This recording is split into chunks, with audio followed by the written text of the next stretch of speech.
Bukan keseluruhan badan, tapi kemaluan arwah pun ditekap. Masa di bilik jenazah untuk pengecaman, kami dibuka muka saja. Muka saja dia bagi tengok. Dia dibagi maklumat kepada saya adalah mati kebakaran. Saya minta izin, selimut tu, kain yang tutup jenazah tu dibuka. Saya nak tengok tubuh dia. Kalau betul terbakar, saya rasa mungkin rambut dah habis.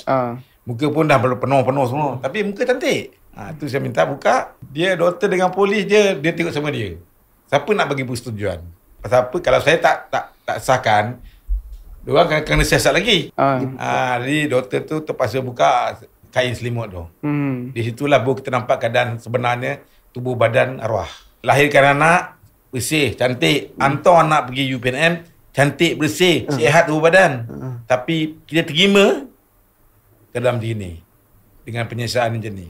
Bukan keseluruhan badan, tapi kemaluan arwah pun ditekap. Itu yang saya tak boleh nak terima hingga kinilah. Perbuatan mereka tu memang orang kata memang kebinatangan lah.